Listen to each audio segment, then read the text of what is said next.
Diascofoot, le miroir du football de la diaspora congolaise.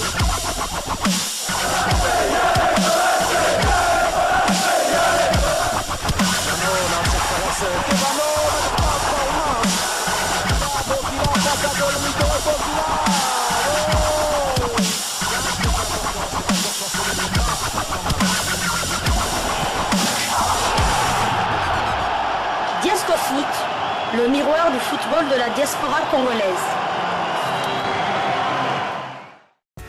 Vous êtes en train de suivre Diascofoot, le miroir du football de la diaspora congolaise. Diascofoot du 16 août 2022. Nous allons commencer ce premier numéro de Diascofoot en parlant du mercato africain. Donc le mercato des joueurs d'origine congolaise, des Congolais qui ont obtenu un transfert en Afrique ou bien des Congolais qui jouent en Afrique mais qui vont aller jouer ailleurs un peu. Donc voilà un peu les premiers numéros de Diascofoot. Et nous allons commencer cela au Soudan, où quand même Florent Ibenge Kwangé, le coach congolais, Ibenge Koché, a signé dans ces clubs-là de Al Hilal avec, il a emmené avec lui un autre Congolais, Godi Lilepo Maccabi. Et donc voilà, El Hilal, le club du Soudan, qui s'habille en bleu et blanc. Hilal signifie le croissant de lune. Vous savez, dans la religion musulmane, le croissant de lune est très important car ce croissant de lune détermine justement le début et la fin du Ramadan. Et puis cela peut varier d'une année à l'autre. Vous savez que dans le monde, nous utilisons le calendrier solaire grégorien, et dans le monde arabe, dans l'islam surtout, c'est le calendrier lunaire qui prime. Donc voilà, on observe la lune, on voit le premier croissant de lune, cela s'appelle Hilal, et le dernier croissant de lune aussi, c'est Hilal aussi. Donc comme vous voyez dans les images que je vous propose justement, vous allez voir les derniers croissants de lune. C'est un peu pour vous donner juste l'explication du mot Al-Hilal. Voilà. On retrouve aussi un autre Al-Hilal en Arabie Saoudite qui porte aussi les mêmes couleurs que celle du Soudan, donc le bleu et blanc. Cette formation de Al-Hilal du Soudan évolue à Omdurman, je pense que c'est un quartier de Khartoum, la capitale du Soudan. Donc voilà, le Soudan est un pays riche, un pays d'Afrique, le deuxième plus grand pays d'Afrique après l'Algérie. Vous savez, la RDC en troisième position. Il y a l'Algérie, le Soudan, enfin l'ancien Soudan, excusez-moi, parce que maintenant il y a deux Soudans, ça s'est scindé en deux. Du coup, la RDC se retrouve en deuxième position, incroyable. Donc voilà, la RDC se retrouve en deuxième position, le pays le plus grand d'Afrique.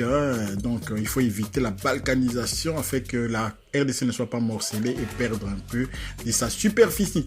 Donc voilà. Nous sommes au Soudan avec Florent Ibenge Kwangé. Je ne vais pas vous en dire plus. Je laisse d'abord les images parler de la présentation de Glody Lilepo Maccabi. Ensuite, nous allons nous retrouver pour poursuivre ce numéro de Diascofoot.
Voilà, vous avez suivi ces petits clips quand même à l'honneur de notre international Glody Lilepo Maccabi. Glody Lilepo Maccabi, on reviendra sur lui parce qu'on va parler de ces garçons et je pense que si on parle de son parcours, ça peut pour nous prendre du temps. Vous savez que dans ce numéro de Diascofoot, il n'y a pas que Lilepo qui est concerné ou bien Florent Ibenge. On va parler aussi des autres footballeurs congolais qui ont obtenu des contrats quand même toujours en Afrique. C'est le mercato spécial Afrique. Donc voilà, vous avez suivi Glody Lilepo Maccabi qui qui est arrivé à Al Hilal.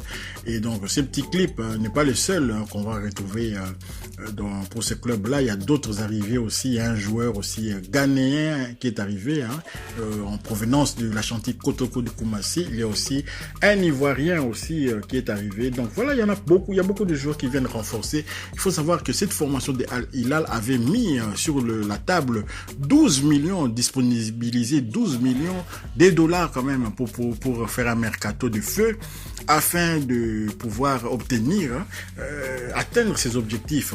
Donc les objectifs de gagner la Coupe d'Afrique, pourquoi pas la meilleure Coupe d'Afrique, c'est-à-dire la Champions League. Donc voilà, Al Hilal du Soudan met les moyens en jeu et prend le coach Ibenge pour essayer d'atteindre cet objectif le plus tôt possible. Donc voilà.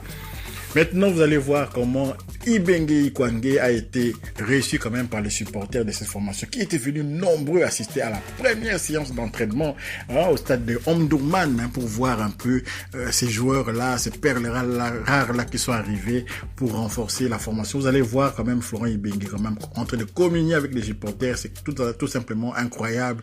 Et vraiment, ils ont même fait des déclarations d'amour pour lui. Donc voilà, on t'aime. Et voilà, donc suivez et puis nous retrouvons juste après.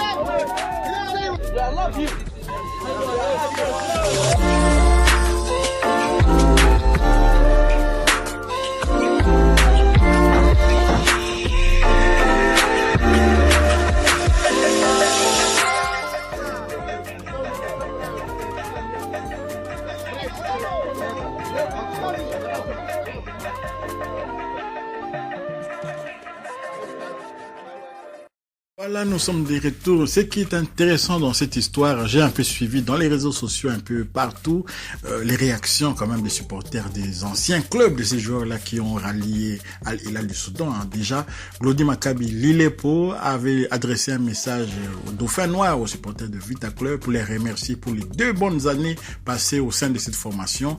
Ils ont connu de bonnes choses, ils ont connu aussi de moins bonnes choses. Ils ont toujours été là, donc voilà, les supporters ont toujours été là pour soutenir les joueurs, et puis les joueurs leur ont donné satisfaction quand même, on peut le dire, sur les terrains. Et malgré, vous savez, en République démocratique du Congo, cette coupe qui avait été quand même, qui a échappé, enfin, ce titre de champion que Mazembe, on pourrait dire, a un peu volé à Vita Club, et finalement, Glody Maccabi Lilepo s'en va au Soudan sans avoir porté sa médaille, et pourtant, il a été champion avec Vita Club. Le TAS avait donné raison à Vita Club, et maintenant, Mazembe refuse toujours de restituer la coupe, les trophées, les médailles et tout, l'argent, la cagnotte. Donc voilà, c'est un peu triste. C'est le seul hic, un peu le couac un peu de cette histoire du parcours de la carrière de Glody Maccabi Lilepo, qui normalement devrait percevoir aussi cette prime-là de champion, mais avec Mazembe qui traîne les choses, c'est pas évident. Donc voilà, nous arrêtons là en ce qui concerne pour le moment, en ce qui concerne les transferts de nos Congolais au sein de cette formation de Al Hilal du Soudan. Maintenant, nous allons passer aux d'autres Congolais aussi qui ont signé des contrats par-ci par-là dans le monde. Allons à présent du côté du tout-puissant Mazembe Englebert de Lubumbashi pour prendre des nouvelles de 2 attaquants qui vont bientôt rejoindre le Liban. C'est incroyable, mais voilà, ça va être la première fois que des Congolais évoluent au Liban. Peut-être qu'il y a des Congolais qui évoluent là-bas, mais ils sont méconnus, parce que le Congo est tellement grand, il y a des joueurs qui sortent du pays et on ne peut pas contrôler tout le monde. Donc voilà, 2 internationaux congolais vont quitter le tout-puissant Mazembe. Les 2 attaquants vont se rendre au Liban. Il s'agit de Chico Ushundi Kubanza et Jean Baleke. Et donc voilà, ils vont évoluer la saison prochaine dans les championnats libanais. C'est le 15 août 2022 qu'on avait déjà commencé à soupçonner un départ de joueurs de tout-puissant Mazembe, parce que Mazembe était en train de recruter aussi à tout va pour renforcer son secteur, notamment offensif. Jean Baleke et Chico Ushindi vont rejoindre Nekmet, football club sociétaire de la première division libanaise. Entre les 2 attaquants et le club, un accord verbal est déjà trouvé, et donc Chico Ushindi va s'engager pour une saison avec le club basé à Beyrouth, l'un des plus populaires du pays. Jean Baleke pourrait également paraffer pour la même durée, toujours au sein de cette formation-là de Nechmet.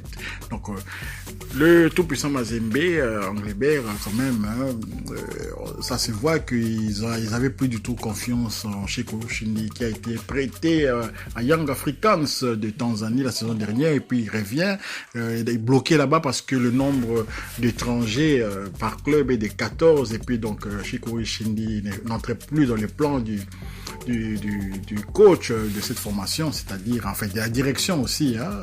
Donc, normalement, il devait retourner à Mazembe. Il était retourné au tout-puissant Mazembe, mais le tout-puissant Mazembe aussi ne comptait plus sur lui. Donc, voilà, il va se retrouver maintenant au Liban. Bonne chance à lui. Jean Balekié, c'est un ancien attaquant de JSK, meilleur buteur quand même du championnat, et il n'a pas confirmé au sein du tout-puissant Mazembe, ni même au CHAN, où il n'a pas eu la chance vraiment au CHAN au Cameroun, à cause de ces Covid. À chaque fois, ils étaient détectés positifs. On ne sait pas si c'était vrai ou bien c'était faux. Donc voilà.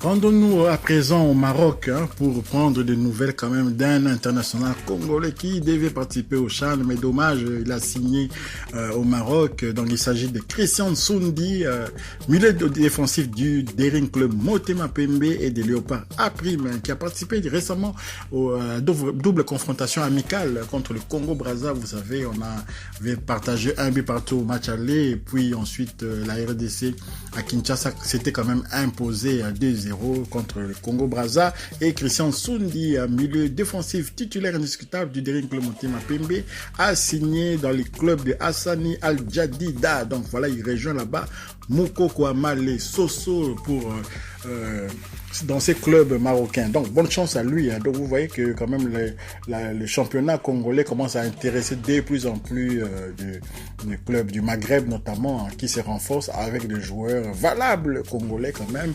Et dans tout ça, ce qui est peut-être difficile, c'est de voir maintenant le Daring Club Motema Pembe, qui est déjà engagé en compétition africaine. Qu'est-ce qu'ils vont pouvoir faire pour pouvoir parler à tous ces départs, parce qu'il y en a beaucoup qui sont partis. Il y a Karim Kivouidi, on vous a parlé de lui dans les derniers numéros de Diasco Foot, il est maintenant du côté de l'Afrique du Sud, il y a encore William Likuta, il y a beaucoup de joueurs qui quittent.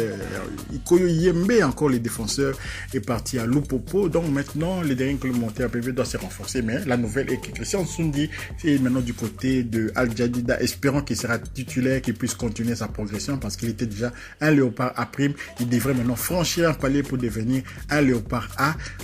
Sébastien Desabre aura besoin de tout le monde. Les hécatombes au Daring Club Motema Pembe ne s'arrêtent pas seulement à Kivouidi et à Christian Soundi. Il y a également aussi Kati Katulonji, buteur maison du Daring Club Motema Pembe. Il s'est engagé pour les 3 prochaines saisons au Maroc également, dans le club d'Agadir. Donc voilà, il va découvrir la Botola. Kati Katulonji, ancien joueur de l'AC Dibumba du président Guy Mafuta. Et aujourd'hui, il était également aussi parmi les sélectionnés par Otis Ngoma pour le CHAN, la préparation qu'on a eue contre le Congo-Brazzaville. Et donc voilà notre équipe du CHAN qui va jouer le 28 août prochain contre le Tchad. Le match va se jouer au Cameroun, parce que au Tchad là-bas, ils n'ont pas un stade homologué, donc ils vont jouer sur terrain neutre, on peut dire. Ça va être au Cameroun. Donc voilà, quelque part déjà, nos léopards CHAN sont un peu avantagés du fait de ne pas jouer devant un public un peu plus nombreux, un peu plus qui va pousser cette équipe tchadienne. Mais au match retour ensuite, le 4 septembre à Kinshasa, la RDC pourra tirer les marrons du feu pour essayer de se qualifier à ces CHAN qui aura lieu en Algérie. Donc voilà, Kati Katulonji, j'ai retenu aussi ses noms, parce que désormais il fait partie de la diaspora, et donc Diasco Foot va en parler certainement s'il brille, parce que c'est un attaquant, un buteur patenté. Vous l'avez vu la saison dernière, il avait marqué contre la formation de Kigali et l'AS Kigali, notamment sur la scène africaine. Donc voilà, Kati Katulonji a signé à Agadir. Asana, le club c'est Hassani, je crois, Agadir. Le football club Saint-Éloi Lupopo de Lubumbashi a également dégraissé aussi quand même son effectif. Il perd aussi un attaquant. Il s'agit de Alidor Kayembe, ancien attaquant congolais du FC Lupopo Saint-Éloi, et s'est engagé pour 2 saisons au Kenya à Nanungo FC. Non, c'est pas au Kenya. Namungo, c'est un club quand même connu, hein. C'est un club de la Tanzanie. Voilà, il s'est engagé en Tanzanie. Vous voyez, maintenant, il y a les chassés croisés. Certains quittent la Tanzanie certains quittent la RDC pour la Tanzanie. Certains d'autres Congolais quittent la Tanzanie pour aller ailleurs. Donc voilà quand même l'ancien attaquant du FC Saint-Eloi Popo, Alidor Kaimbe, qui a maintenant signé à Namungo FC de la Tanzanie. Terminons ce numéro de Diasco Foot en Tanzanie, toujours en Tanzanie, pour parler d'un attaquant congolais, Chris Mugalu. Il quitte le Simba SC. Chris Mugalu, vraiment, la saison dernière a été très brillant avec le club de Simba SC. Vous savez, sur la scène africaine, ils avaient notamment battu sévèrement Vita Club, et ensuite ils avaient battu aussi les nationales d'Égypte, Al Ali. Et voilà donc cette formation de Simba SC, c'est séparé avec son attaquant congolais, Chris Mugalu, ancien footballeur quand même. Il a joué à Lubumbashi, Chris Mugalu, un attaquant qui a joué à Lubumbashi. Et donc, il s'engage pour une saison avec la formation de Al-Quwa Al-Jawaïa de l'Irak. Voilà, c'est un club irakien. Là-bas aussi, on joue au football en Irak. Il ne faut pas penser que, parce qu'on parle souvent de l'Irak en termes de guerre ou bien du pétrole, mais dans le football aussi, voilà, et d'ailleurs, cette formation d'Irak avait battu la RDC. Vous vous souvenez encore, il y a un stage que la RDC avait participé. On avait perdu à 2 reprises même contre cette formation irakienne-là. Le nom n'est pas assez ronflant. On pense que le Liban, l'Irak, on a perdu au Bahreïn. Souvenez-vous, la RDC a perdu au Bahreïn. Donc voilà, on a souvent peur quand on entend Algérie, Maroc et tout. Ils sont tous des Arabes. Nous sommes capables de perdre aussi contre la Palestine, si on ne fait pas attention, parce que eux là-bas, c'est toujours les mêmes joueurs. Ils n'ont pas beaucoup de professionnels, c'est souvent les mêmes locaux. Ils ont une cohésion et tout, et une détermination à toute épreuve. Donc voilà, Chris Mugalu qui signe en Irak, Al-Quwa Al-Jawaïa. Donc voilà, si vous avez aimé ces bulletins de Diasco Foot, spécialement parlant du mercato africain, veuillez nous laisser des commentaires positifs, nous fournir aussi d'autres noms dans les commentaires, comme ça, des noms de footballeurs congolais qui ont signé, notamment soit en Afrique, soit ailleurs, mais beaucoup plus en Afrique. Il y a même un petit dernier, on va en parler, je vais faire un sujet spécialement pour lui. Il s'agit de Mongo Botamba, donc c'est un ancien milieu de terrain offensif quand même, qui vient de Primeiro d'Agosto. Donc voilà, maintenant il a signé à Lupopo. De lui aussi on va parler dans les prochaines éditions de Diasco Foot. N'oubliez pas, ceux qui ne sont pas abonnés, abonnez-vous à Diasco Foot, et n'oubliez pas d'activer aussi la petite cloche de notification. Elle vous permettra de ne pas manquer les prochaines vidéos que nous mettrons en ligne. Au revoir.